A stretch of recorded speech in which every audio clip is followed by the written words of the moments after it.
আসসালামু এই দ্বীপে বাংলাদেশি সবাই এই বালুর মধ্যে, তবে বালুগুলো সেরকম বালু না, চুনের একদম মসৃণ বালু, মানে পাথরের সেই কণা।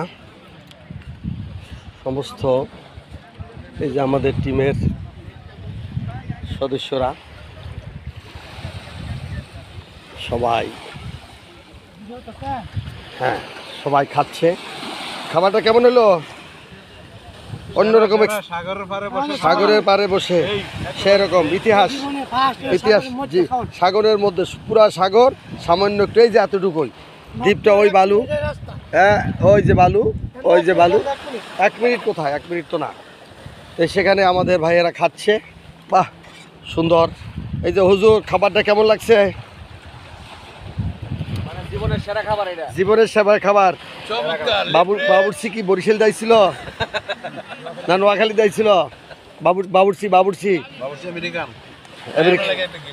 হ্যাঁ thank you thank you thank you, অনেক অনেক মজাদার, অনেক মজাদার, অনেক মজাদার, থ্যাংক ইউ। আমাদের এই খন্দকার সাহেব অন্ধকারে বসে খাচ্ছে। হ্যাঁ এই যে খন্দকার সাহেবের মিসেসও আছে, এই যে তার পুত্রধন রাজামশাই আছে। ইনশাল্লাহ সমুদ্রের সমস্ত অভিজ্ঞতা নিল। সমুদ্রের পারে আর খাইছো কখনো? First time. এটা স্মৃতি কি একদম সুন্দর একটা স্মৃতি না? সমুদ্রের মধ্যে ছোট্ট একটু দ্বীপে বসে সেই একদম কি বলে, আমরা সুন্দরভাবে উপলব্ধি করতে পারছি, খাচ্ছি। সুন্দর সুন্দর। এই যে ওই পারে আর একটা, এই যে সুন্দর সুন্দর রিসোর্ট বানিয়ে রাখছে এক একটা পরিবারের জন্য।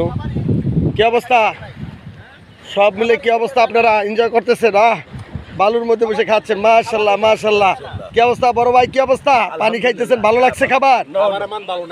খাবার চলে না, খাবার চলে না, না না, সুন্দর হয়েছে সুন্দর হয়েছে। নতুন হুজুর, আলহামদুলিল্লাহ আলহামদুলিল্লাহ আলহামদুলিল্লাহ। আরে ভিন দেশের পাক, আপনার মতো কি লাগবে? আপনার বউয়ের মতো লাগবে? লাগবে না। যাই হোক, আমরা সুন্দর এই দ্বীপটা পুরা সমুদ্রের মাঝখানে, ওই যে ওই দ্বীপে, ওখানে বিরাট সেই দেখেন একদম বিশাল, প্রায় 1/2 কিলোমিটার দূরত্ব নিয়ে ওটা নতুনভাবে রিসোর্ট তৈরি হচ্ছে। ওখানে অভিজ্ঞতা, এই যে এখানে এই যে সমুদ্রের অসংখ্য পাখি, ওরা ওদের খাদ্য সামগ্রী এখান থেকে সংগ্রহ করছে, সমুদ্রে খাচ্ছে, আবার ওরা বলছে আল্লাহ রাব্বুল আলামিন, এই যে আল্লাহ রাব্বুল আলামিন ওদেরকে আমাকে দেখে